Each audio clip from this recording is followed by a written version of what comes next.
Hello everybody and welcome to Sunday Night Live with me, Jonny Lipsham. I have lost the inability to speak. Sorry about that. On March 13th, 2022, your clocks have changed. Mine has not. So it is 11 p.m. here in Gorebridge in Midlothian in Scotland. So when your clocks change over in the United States for daylight saving time, for me, all I do is I move my show back an hour so that it is always at 6 p.m. Central Time. It never moves. So just for those of you that might be a little confused about how I do that, that's how it works for me.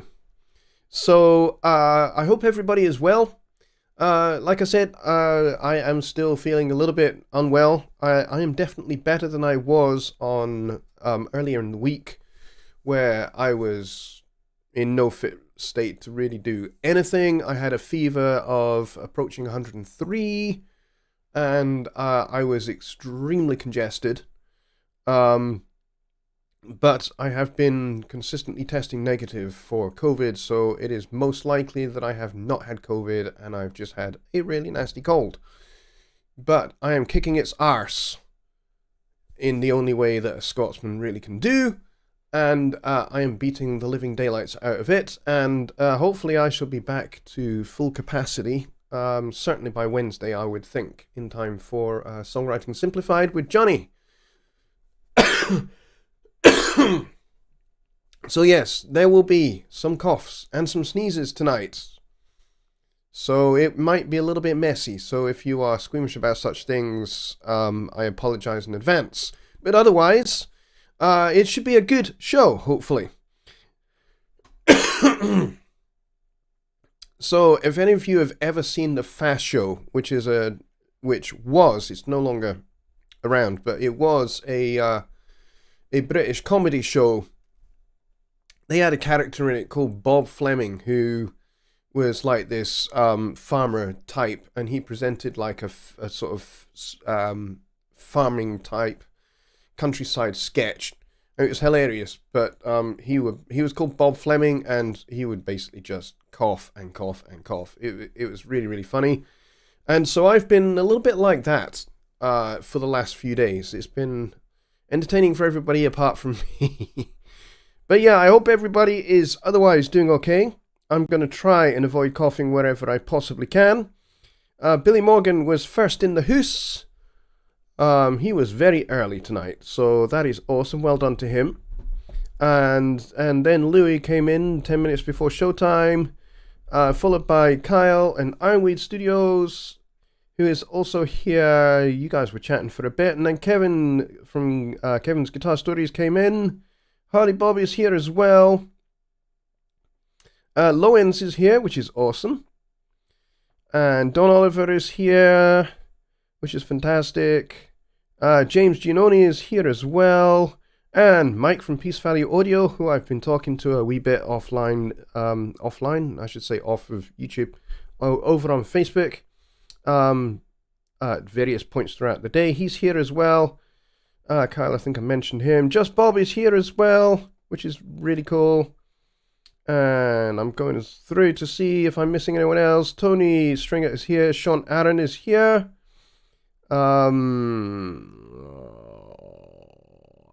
Lowen said, should I put my mask on?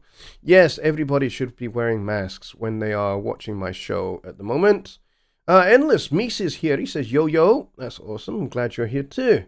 And I think we got to the bottom. Oh, Paul Morgan is here as well. Sorry, Paul. Did not mean to miss you out, my friend. But there we go. So, as you know, for those of you that do know, my show is all about your Studio One questions and questions related to music production and all of that kind of stuff. So if you have questions around those subjects, get them in to the chat as well. Also, if you have music theory questions that you would like me to answer that I, can answer here rather than on Songwriting Simplified, then please do get those questions in the chat as well. Otherwise, this will be a very short show. If there are no questions, I will just end the show right now, and everybody can go on with their lives. And this will be the shortest show that I have ever done for Sunday Night Live. But yes, that's what this show is all about. It's about me answering your questions, your burning questions about Studio One, Personas products, and music production, recording, mixing, mastering, songwriting, arranging, composing. I cover pretty much everything from the very birth of your first idea to your release of your product, your final product. That's what I cover. So that's what I'm here to help you out with. So if you have questions, get them in. Otherwise, I will be playing dark chords for the rest of the night.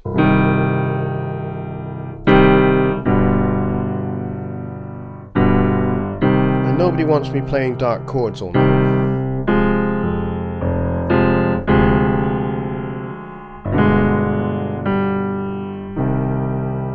Because then everybody will get very, very sad and very, very depressed.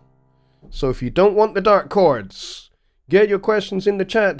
Darren West is here as well, which is awesome. Hello, Darren. Good to see you.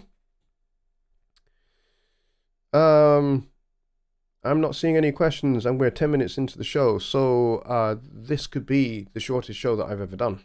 It's looking like it's heading in that general direction. So, come on, folks. You're usually very good at getting questions into the show. So, if you have any, get them in there. Has anybody got one of the new Revelator microphones, the Revelator Dynamic, maybe, which is kind of a little bit like a cross between the PD70 and a Revelator? Those look pretty cool. I don't have one. I wouldn't say no to having one. They look pretty cool. Please go from dark to light. I can turn my lights off and that would be pretty dark, and then I can turn them back on and then it would be pretty light again. I can do that, but that's not really music. That's more kind of light related. I'm kidding. Going from dark to light.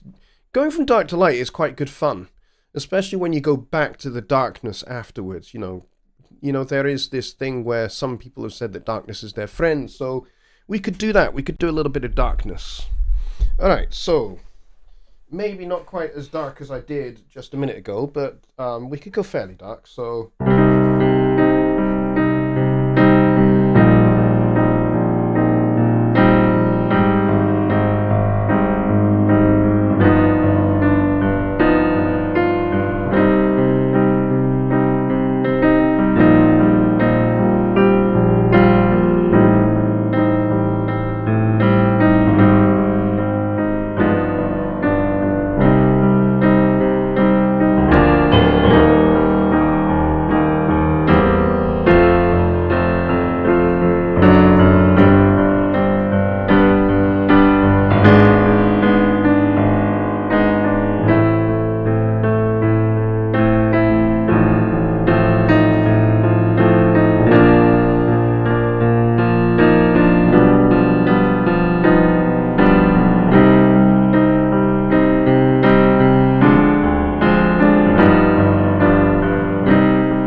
So there you go. I kind of wandered off a wee bit, but I did go from dark to light.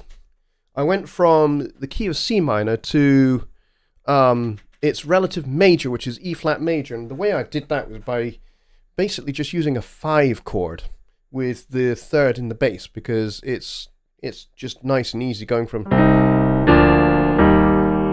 And then after that, I went to the key of F major temporarily by using the same thing, and then to G by using the same thing again, and then up again, and this time to A minor, so a little bit dark. And I wanted to go to B flat, so then I stayed there and I used an F7 with the third in the bass. And that got me to there, and then I knew I could get home to C minor from there by using another 5 chord with the third in the bass, so G7 with the third in the bass. And then because I had kind of got there a little early, I did 2-5-1. And then I went back to those first chords that I did. And then I did something that is that you get a lot in the late Baroque period, beginning of the classical period, which is called the Piketty Third, the tierce de Picardie in French. And it's a little French kind of device where you end on the major chord instead of the minor. So you do the minor 2-5, but you end on the major instead, and you can do the reverse. So if you're in a major key and you want to end on the minor, you can do that too.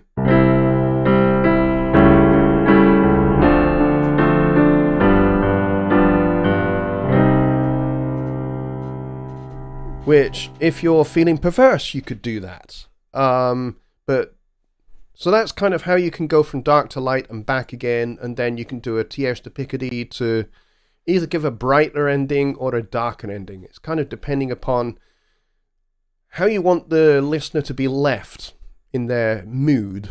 How, you know, if you want them to immediately go and leap off the nearest building, then maybe do the tierce de Picardie in the minor key. But if you want them to go and embrace their loved ones and say how much they love them, then maybe finish with the major instead. But there are many, many ways of doing that. But yes, one really cool thing about 5 chords is you can use them just as I did there, as just a pivot chord.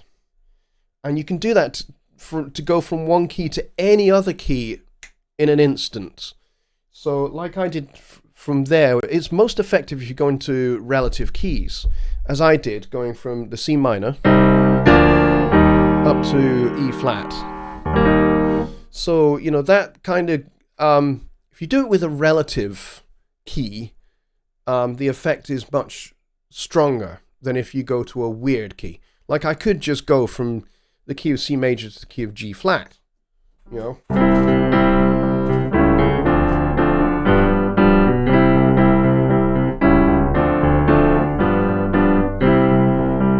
All I need to do is just do a 5 with the third in the bass. Now that sounds a little weird because the interval between those two keys is an augmented fourth or a diminished fifth, depending upon which outlook on life you have. But that's why that one is maybe a little bit less effective, you know, going.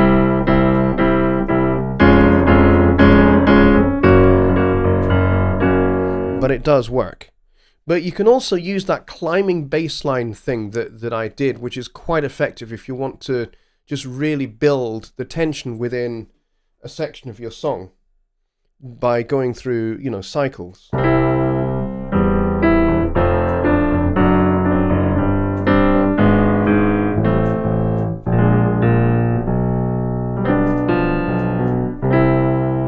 Climbing bass lines are really, really very, very effective and powerful. And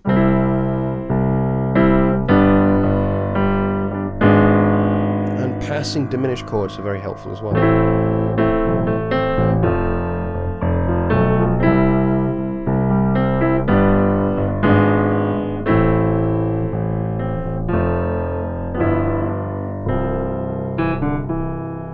So those can all be very, very powerful little devices. Let's see. Okay, we've got a few things that have popped in now, so that's cool. This is not going to be a short show. Yay! Question about Melodyne. I went to edit, this is Harley Bob. He says, I went to edit a vocal track with Melodyne and all the notes were in a straight line. Any suggestions? Yes! That is to do with the modes that you have Melodyne working in. And the way you need to do that, the way you need to change that is, let me go grab something that is audio. Let's see, and drag this in. Maybe this is not actually a good example because that is a, let me delete that because that's going to be, I need something that is a single line. What about this? Let me see what this is like.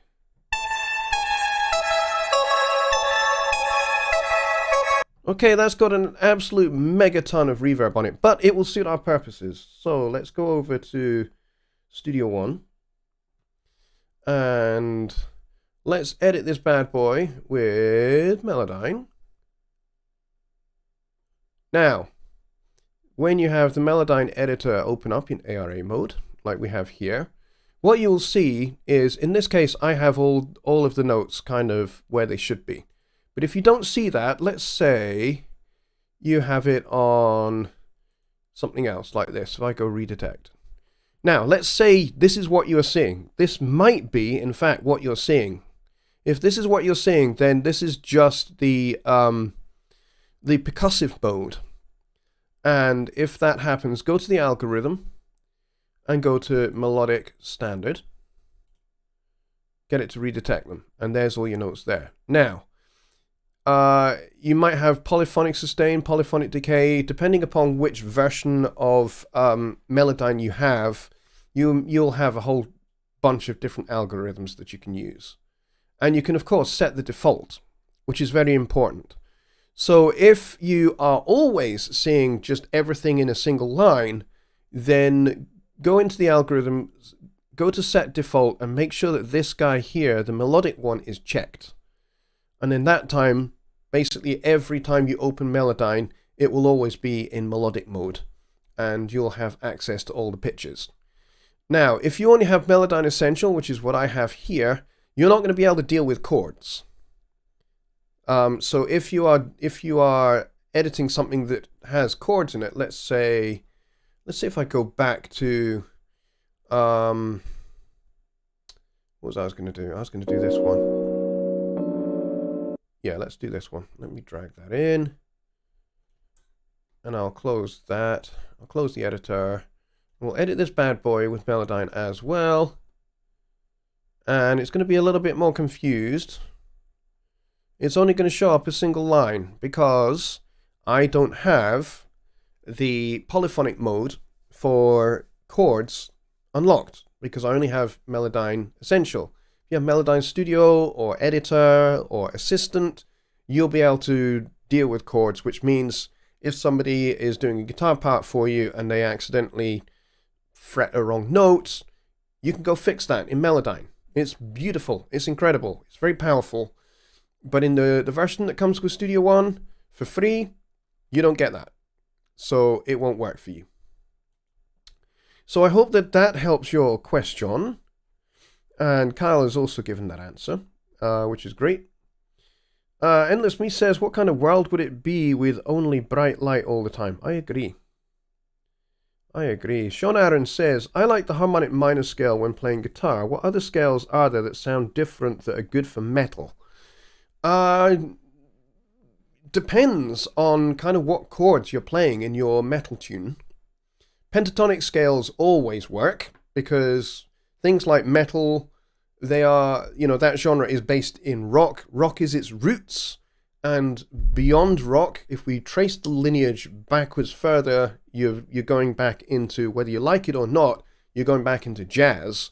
Because without jazz, there is no rock and roll. Without rock and roll, there's no metal. So if you trace the lineage of popular music backwards, metal, rock, blues, and jazz. So blues and jazz together would kind of be, cousins. maybe even siblings. And then out of those two siblings, you get rock music, and from rock music, you get metal, and you get other kind of genres, other popular genres as well. But they all have the same kind of roots, essentially. So pentatonic scales are going to work perfectly because they are based in jazz, and they're also based in blues as well. So, and of course the blues scale is going to work. Melodic minor scales always work. I would say Mixolydian scales would work as well, particularly if you're working with a lot of dominant seventh chords, or even open kind of chords that are based out of fourths or fifths. If you've got a lot of this going on,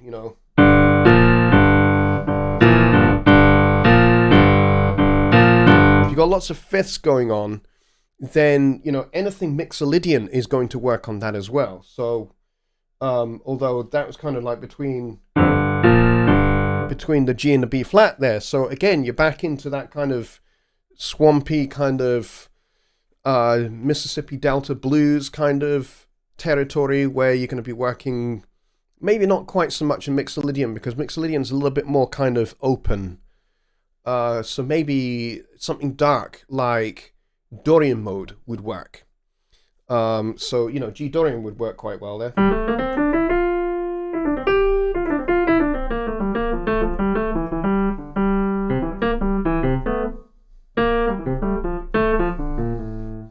That would work quite nicely. For metal. What else would work? Whole tone scales, diminished whole tone scales, because you can use those on dominant chords. I use diminished whole tone scales and whole tone scales on dominant chords all the time. So, even if you just, if your band is grooving away on a G chord or a G7 chord, then, you can play your Mixolydian mode, or you can play your diminished whole tone scale, which is, essentially an A flat melodic minor scale, but just starting on G. So that can be quite exotic sounding if you're after some exotic intervals.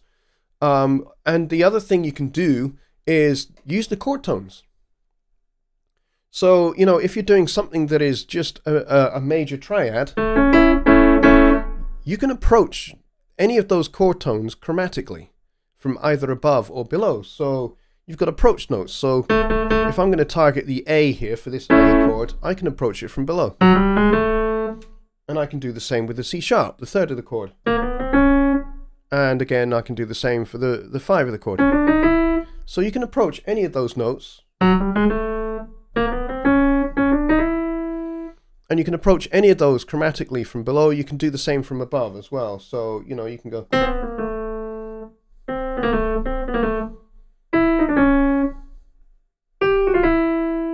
So you've got, chromatic options as well.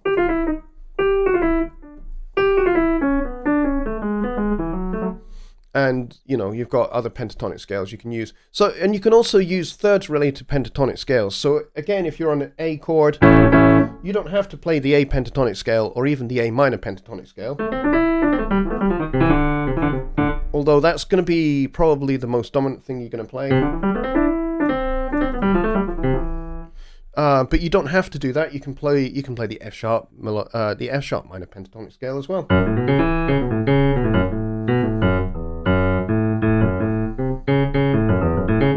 All of that would work.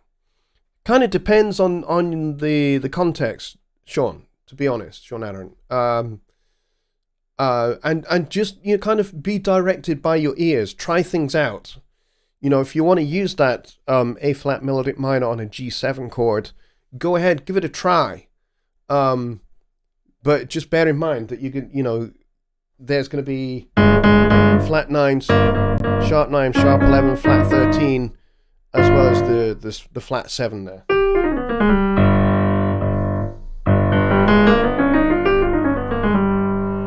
Now, it does work. It just sounds a little exotic, and some of those intervals are a little bit dissonant, but you can use them as passing tones. So some of those would work quite nicely. Let's see. Don Oliver says, I have the Samson G-Track Pro which is a USB mic. Okay, that's cool. I don't really know anything about the Samson G-Track, I'll be really honest. But USB mics are pretty cool. There are some really good ones. There's some that don't really play very nicely with Studio One, like the Rodecaster, for example, is a fantastic mic. Rode make great mics. I have a Rode mic. I have several Rode mics, actually. They are great, but their USB mic does not play, any of their USB mics actually do not play very nicely with Studio One. They know about it. They don't really seem to want to do anything about it, but, you know, they say, hey, it works in Pro Tools, it should work in everything else. Well, it kind of doesn't work in Studio One. It tends to not be recognized by Studio One, and it tends to not be recognized. It tends to, you know, the driver tends to also crash. If you do get it to recognize in your audio interface selection when you're setting up your audio interface, if you get the Rodecaster to be recognized, the driver to be recognized, it may crash Studio One. And again, I see these coming into PreSonus support reasonably regularly, like maybe a couple of times a month. Somebody would say, "Hey, this Rodecaster doesn't work," and I always direct them to Rode support. And I have sent emails to Rode and said, "Hey, you know, we're getting a few of your customers coming through, and they're saying that your device driver doesn't work with Studio One. Would you like to test Studio One? You can go ahead and download the demo, and you can test your driver with the Studio One demo." I have not yet had a reply, but we'll see what happens with that. I plunk away on a piano, and I think I'm doing all right. Then Jonny plays. Nice. Thanks, Paul. Dan West says, I asked a question last week about getting sound from my computer into Studio One. One of your users posted a link about aggregate devices, but rewatching the show, the link disappeared. Oh, I don't know who posted that, unfortunately. If that person is here tonight, could you please help out Darren by reposting that link to how you set up an aggregate device on a Mac? I'm sure he would be extremely appreciative. Personally, I don't know how to do it, but there is, I think there's even actually a page on the Apple support website. I think it's apple.support or support.apple.com or something like that. And there's a page on there about how to set up an aggregate device. You know, the whole aggregate device thing is one way to do it on a Mac. There are other ways to do it. You don't have to create an aggregate device, but if you only want to use one interface to be able to do it, then to be able to do, you know, getting your computer sound into Studio One, then yeah, aggregate device is the way to do it. But otherwise, you know, you can just send literally plug a couple of cables from your outputs of your interface into the inputs of a second interface, and then you can capture your audio that way. That's how I do it for screen capture, which is a little bit different. But what I'm doing at the moment, if I want to record, let's say I want to record a YouTube video into Studio One, let me show you how I do that. What I need is I have Studio One set up with my 1824.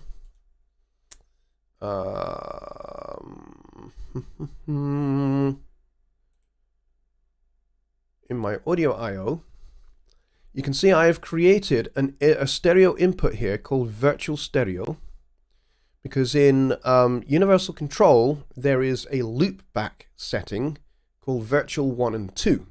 I have that selected in Universal Control. Now, if you don't have a PreSonus interface, this is not going to work for you. But there are some interfaces that have something similar. Like I think even the one of the Scarlett interfaces, I think they have loopback on one of their devices. I don't recall which one. And it's similar. And so a similar process will need to be applied. You create a stereo input, and then over at the end here, This is my virtual in 1 and 2, so virtual left, virtual right. And that's basically the virtual output of my interface coming back in to Studio One. Okay? And so once I have that set up, then what I do is I create not 17. Let's change that. We're going the wrong way. Let's change that to 1. Let's change this to stereo. And we'll just call this test computer audio. And we'll hit OK on that. And then what I can do is I can select the virtual stereo 1 and 2 input here. Now, you have to be very careful.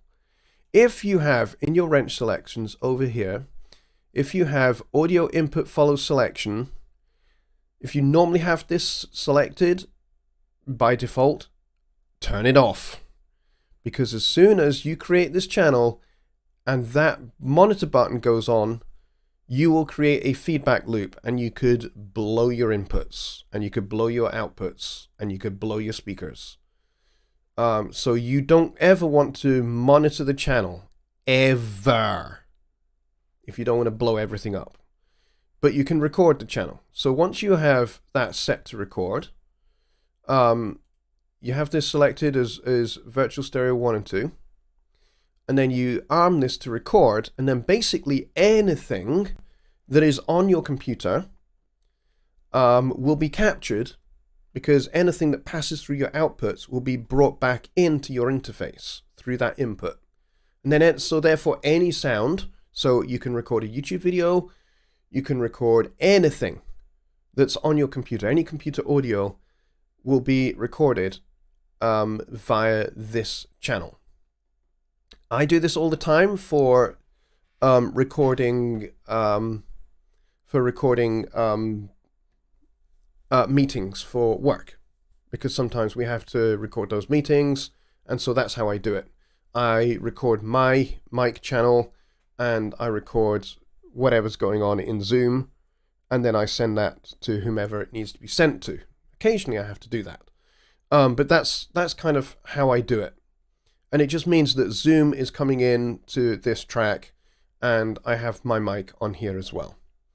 And then I just do a mix of the two. I put a little bit of EQ and a little bit of compression to separate the two things out. I maybe use an expander to separate the two and make them sound crisp and clean. And then I just send them back. And it sounds like we're all in the same room.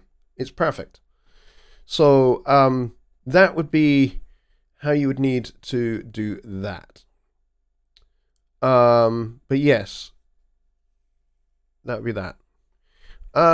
Mike Neighbor says, could you explain some of the different export options in the file menu, the convert to options, and what purpose they would serve when collaborating over a long distance? Sure. Absolutely. All right. Excuse me. So if you go to the file menu over here, you go to convert to, you can send your entire session as an AAF file. So if you are working with somebody that works in Pro Tools, you can send them the AAF file, and then they can open your entire session up in Pro Tools, and everything will be where it needs to be. You can also convert your Studio One song to a capture session. So if somebody else is using capture, you can send this song to them, and then they can open up the capture session in capture. And you can do a virtual, one of those virtual, what do they call it? Virtual sound check using capture. You can also convert to a Midi file. So if you've got a whole bunch of Midi, it's basically just virtual instruments, but you want to send somebody a Midi file that they can use on a Midi player, then that's what you would need to do. You can also convert to an OpenTL. To be honest, I don't really know what that does. But you can also convert to zip file.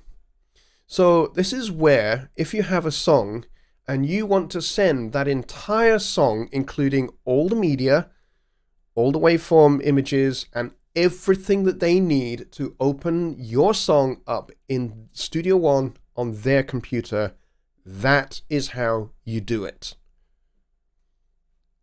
The one caveat with this is that both of you need to have the same set of plugins, third-party plugins and third-party virtual instruments. You both need to be using on your computers the same stuff. Otherwise, you'll start getting missing devices errors because, you know, Studio One will be looking for, say, I don't know, the BBC orchestra, which you've used, but the person you're sending it to doesn't have that. They have something else. So it'll be looking for BBC, and it won't find it. So you'll get missing devices errors.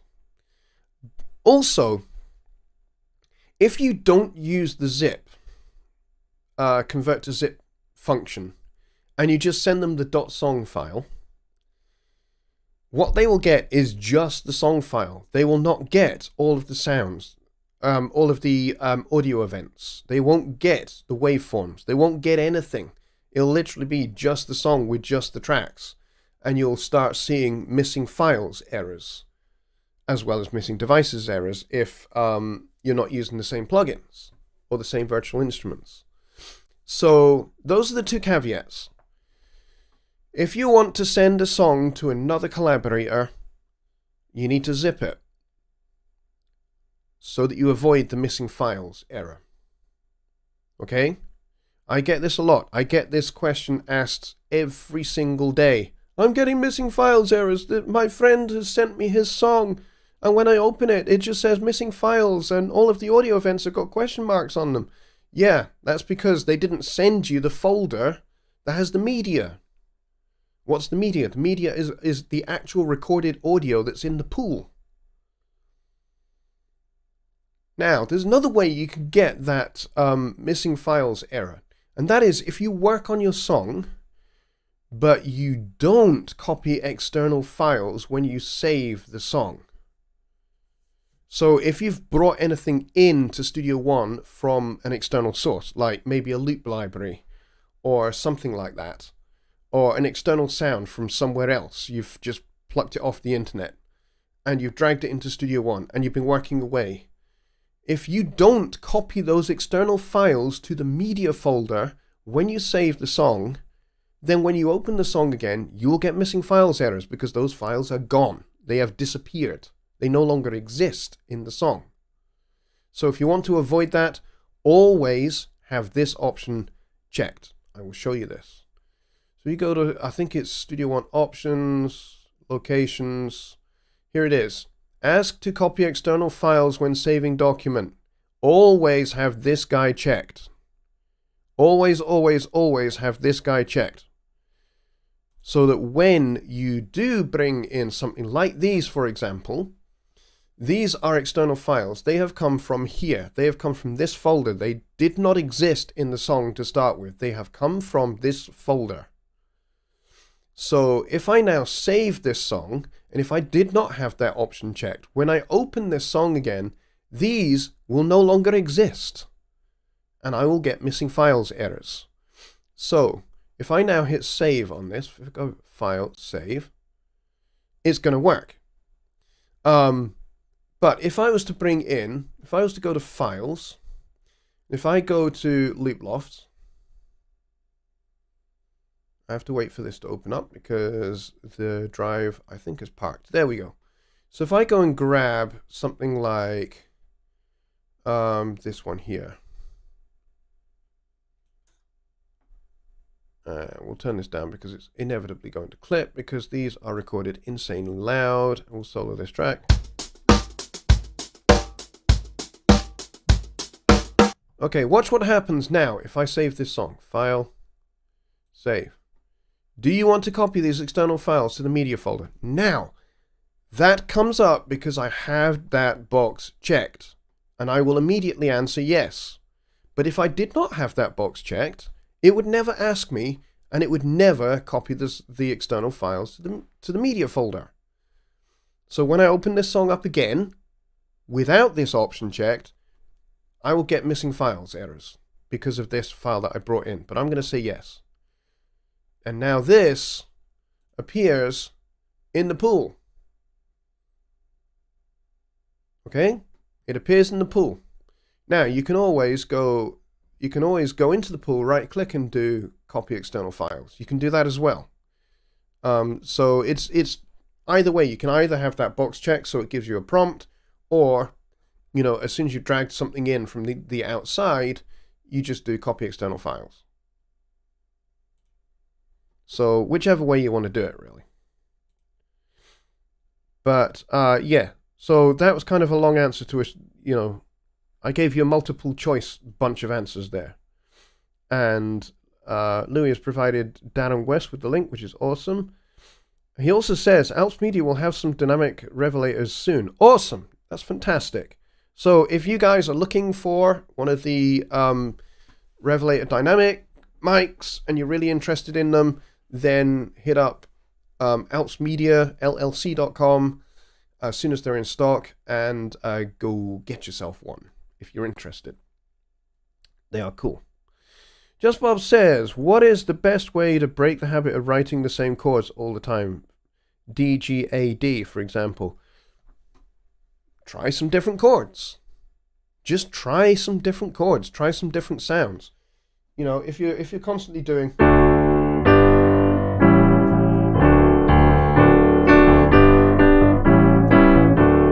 After a while, that is going to get incredibly boring. Try sticking in a B minor in there just to, change it up.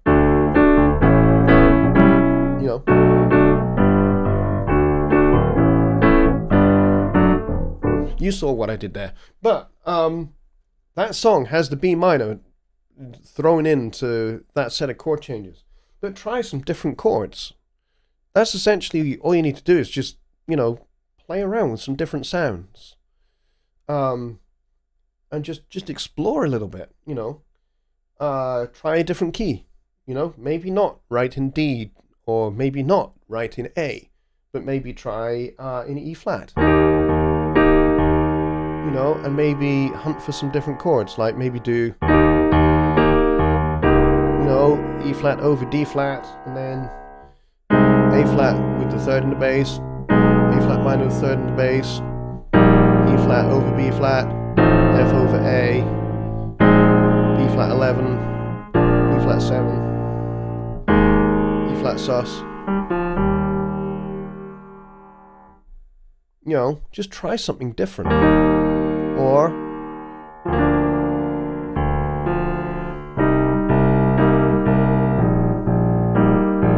this is getting into Pachelbel's canon territory. It's just a descending E flat major scale in the left hand.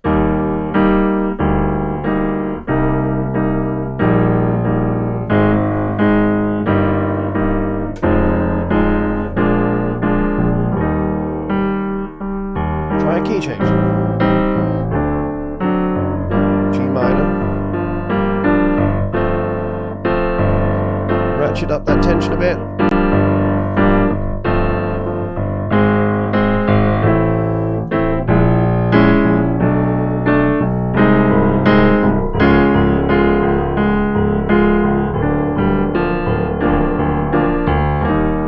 Back in E flat again. Just try, explore, find what works and what doesn't. Your ears will tell you what doesn't work. If you're gonna go, that might not work, going from E flat to B. There are certain circumstances where that works. Like, for example, there's a James Bond song, theme song that goes.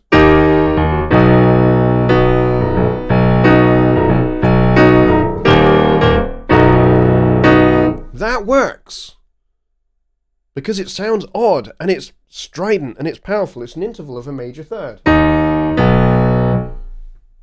Only doorbells make that sound. And it does make me wonder if, makes me wonder what the Pope's doorbell sounds like. But anyway, that's kind of something else to explore. But yeah, the way to break habits of what chord changes you use is to find some others. Listen to other songs that have a wider harmonic palette, and try and figure out what they're doing. Try and find the chords that they're using. There are transcriptions out there as well. There are There are people that do that. They make transcription videos. If you're interested in how a particular song sounds, you want to find out what the chord changes are, pretty much there's likely to be some kind of transcription video that somebody has done on YouTube that at least has the chord changes. And you can go and have a look at how those chord changes work and go, oh, that's quite interesting. And then look at the relationships between those chords. So, you know, if it's in a key that you're not familiar with, like A flat, kind of look at how are those chords related to each other. Remember that the tonic is always 1. So in the key of E flat major, that's going to be 1 is going to be in A flat major, A flat is going to be chord 1. So every other chord is going to be related to 1. So, you know, 1, 4, 5, 1, or it might be 1, flat 3, 2, flat 2, 1. Look at how those chords are related to each other and what makes them work and what maybe doesn't make them work. That would be my advice there, but that is a great question. I like that one a lot. Sean Aaron says, maybe it's time I learn to shred jazz guitar.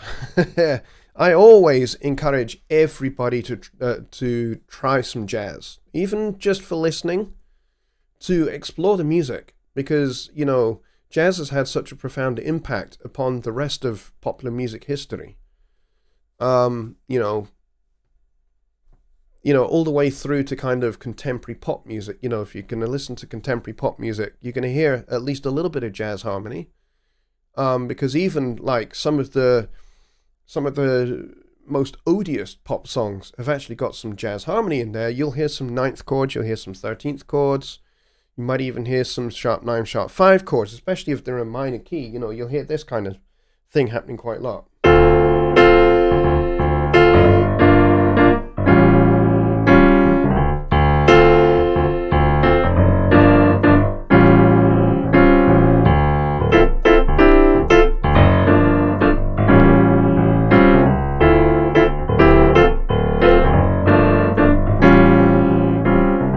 You know, bands like Simply Red, who you might not like the sound of Mick Hucknall's voice. Good grief, everybody should know by now. I don't like the sound of his voice. I think he shouts rather than sings. But a lot of their songs are, you know, there's a reasonable proportion of a little smattering of jazz harmony involved. Deacon Blue is another good band. They are a Scottish band, which is why I really like them. But they're a great band. And some of their songs are, you know, there's little tinges of jazz harmony involved in there. So jazz has a profound impact upon popular music and rock music as well. I mean, Jimi Hendrix, if you listen to any guitar solo that Jimi Hendrix ever did and analyze it in any detail, you'll see that he is involved with quite some exotic harmony. And because there was only him, the bass player, and the drummer, there's no other guitar or keyboard providing any, you know, kind of harmonic backing. So that meant that both Jimmy and the bass player had a lot of harmonic space, a lot of space to do with that lack of other chord instrument to you know, to have fun with. So, you know, you'll find Jimmy kind of going off on little harmonic adventures and the bass player kind of following him a bit. And he was into some pretty advanced stuff. He was fairly influenced by Miles Davis. Miles Davis was equally fairly influenced by things that Jimi Hendrix was doing. They knew each other, they were friends. They had plans to make a record together until Jimmy died, which kind of put an end, obviously, to any chance of them making a record together. I have often wondered to myself what a Miles Davis, Jimi Hendrix record would have been like. I think it would have been pretty awesome. But yes, Jimi Hendrix, very kind of jazz influenced, and of course his bass player and his drummer were jazz musicians. So at their roots, I mean, you only have to watch some of their performances, you see the drummer is playing with traditional grip, and actually he's not really emphasizing the backbeat all the time. He's phrasing along with what Jimmy's doing, and the bass player is not exactly always nailing the one. So, yeah. There you go. Danaware says, I have a Quantum 2. Does that have the right virtual ins and outs for loopback? I don't know. The best way to figure that one out would be to go to personas.com. Personas.com. And when we're over on personas.com, we can go to products, we can go to audio interfaces, we can go to quantum. Oh, it's not here. It's probably because it's a discontinued device. That's okay.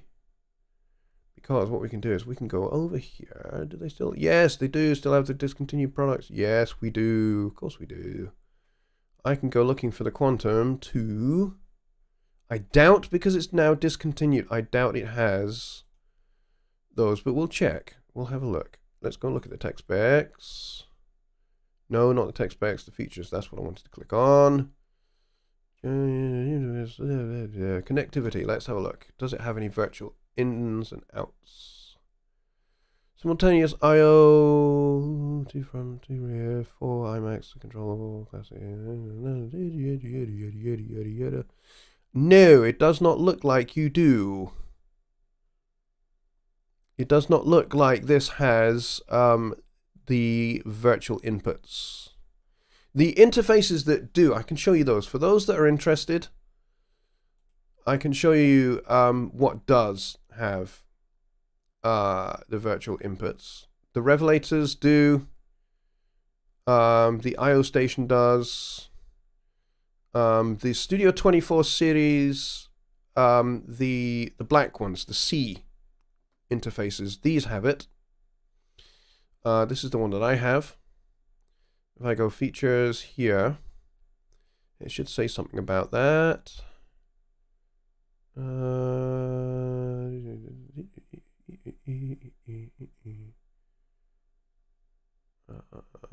It doesn't actually say that directly. I thought it did. Am I being proved wrong by my employers? Looks like I am. But yes, these I will tell you absolutely for sure. It doesn't say it directly on the website, but I will tell you absolutely for sure that the Studio series, the black ones, these ones here, these all have loopback. The audio box do not. The revelators do. The I/O station does. I don't believe the Quantums do. Any of them. So even if you've got the original or the 2626 or the 4848, they do not have loopback in Universal Control. But that is a good question. What do you mean, guess my questions don't matter? I answered your question. Mike, I'm surprised at that because I think I answered your question. You asked about the export options, and I showed you that, so I hope that has helped. Let's see. Unless I've missed it. I'm going back up to see if I can see it. And I'm looking at where the questions start. Oh, I missed that other question. I'm sorry about that. Is there an actual difference between transposing and changing key during a song like we were talking about yesterday? Yes, I can answer that question. Sorry about that. I missed that one. So, transposing and changing key are two different things. Transposing means shifting something. It doesn't necessarily mean changing the key. It just means you're taking something and you're moving it. So, for example, if I was to play this 3-note figure, and then if I shift it all up one tone, doesn't necessarily mean I've changed the key of the initial phrase. I've transposed it up a tone. If I keep going, all I've done is transpose that sequence up a step each time. Doesn't necessarily mean that I've changed key. I could still be in the key of C. and maybe I'm doing it all over a C pedal. So it could be.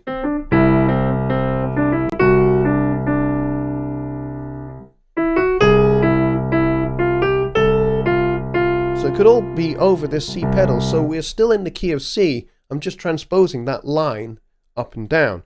I could do that in reverse. And then I could go.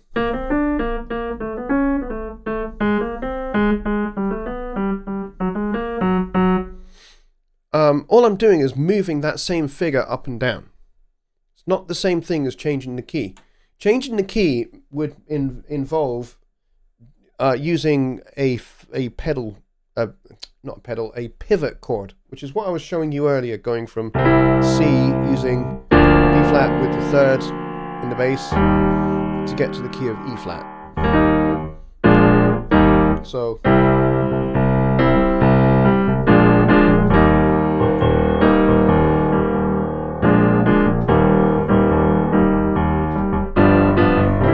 that's changing the key. Now, I could take this original phrase here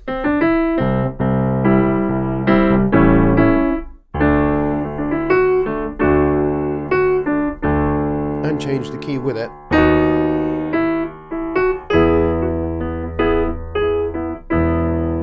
Okay, and then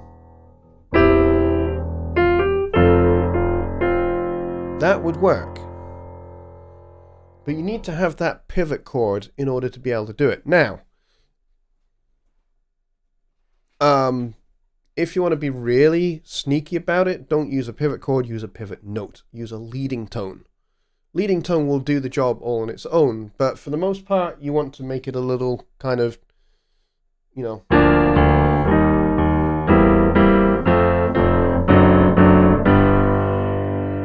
reasonably obvious. But, you know, like I said, you don't have to.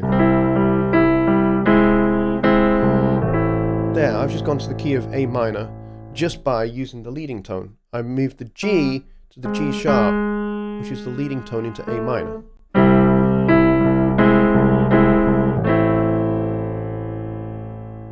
And I've done that without using the E7, which is what you would normally do.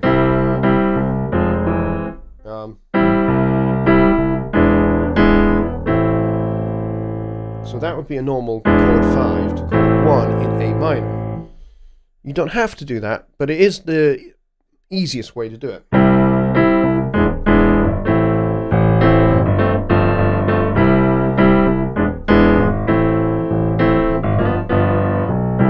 And going back to the key of C.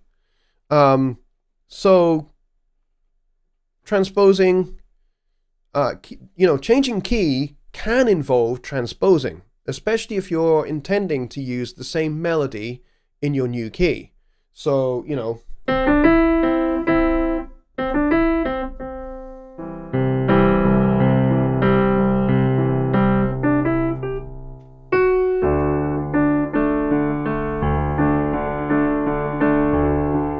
if you're intending to use the melody in your new key,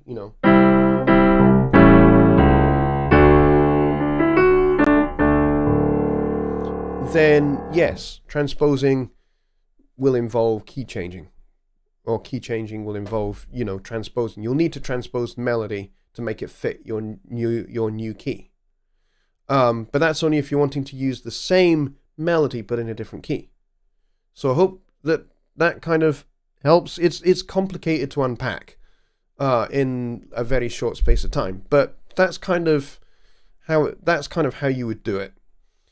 Transposing can be involved with key change, but it isn't always. And transposing doesn't necessarily change the key. So I hope that answers that, but I did answer your other question, Mike. Let's see.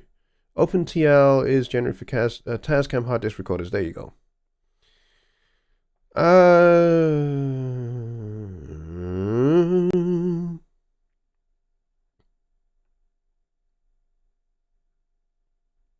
Cool. Okay, I think we've reached the end of questions. I'm not seeing anything else.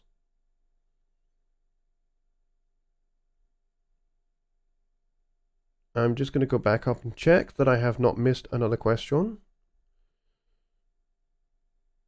Because I hate it when I miss questions. Okay, I am not seeing anything else there. Okay.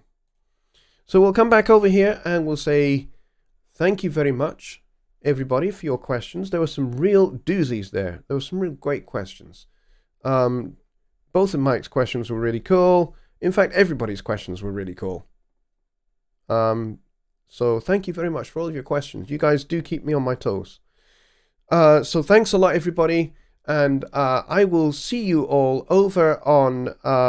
Peter Brooks has just come in. Yes, you're late because I'm just wrapping up the show, dude.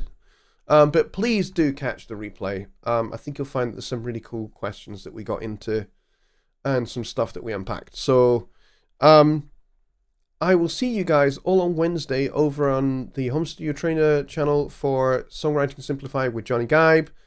That's going to be pretty fun.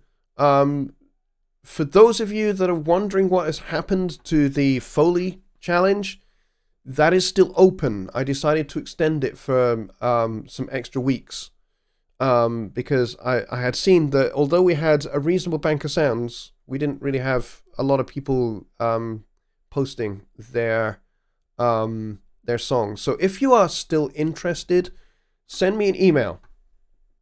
Go to the website at the bottom there, JonnyLipshamStudios.co.uk. Scroll down to the bottom. There is a form you can fill out there. That'll send an email to me. So if you're interested in taking part in the Foley challenge, which is basically using household sounds to create a piece of music, if you're interested in that, drop me an email and I will send you a link to the Personosphere workspace that we are all using for that. And my good friend and moderator, Rich Cresswell, is helping me to manage that because he is super duper awesome and he is into all of this kind of stuff. So he is helping me to put this one together. If you're interested in taking part, there's, I think, about 40 sounds there now, 40 samples. So you can make use of what's there, or you can add your own. In fact, I think it'd be great if you did both. Just go around your house, record some of the sounds. If you've got some really quirky sounds in your house, record them, and we can turn them into samples, and we can, load them up into kits in Impact, or whatever you want to do to create a piece of music. And then the idea will be that when we get to the end of it, which is going to be the end of March, because we have to have an end sometime, don't we? So the end of March, what we'll do is the first show of April. If you guys are up for it, send me your completed Foley pieces of music as an MP3, and I will play them on the show, and we will have a listen to each other's works. I think that'd be pretty cool. I'm looking forward to what people are going to do with these sounds and the sounds that you've created as well. It should be pretty awesome. So if you're still up for that, then, as I say, drop me an email, and it'd be great to get some more people involved. And as Rich says, he says, get in there and you can use the sounds there. You can make your own, just have fun with it. Absolutely. It's there's lots of great sounds there. I have still some to record because I discovered there's a whole range of interesting sounds in our garage that I had not taken into account at all. So I'm going to be recording those sounds. And of course, we have ambient sounds. If I open the window, we've got new houses being built across the street. So I'm going to get some of those sounds as well. So I'm going to be listening out for some interesting hammering rhythms and, compressor rhythms and try and capture some of those. And then I'm going to upload those to the workspace as well. So it should be cool. All right, folks, I'll bid you all a very good night. Thanks for hanging in there with me, and I'll see you all on... Hang on, we're not done yet. We're not quite there yet. I'm trying to find... There we go, okay. There's my end screen, I've got it now. Alright, folks, good night.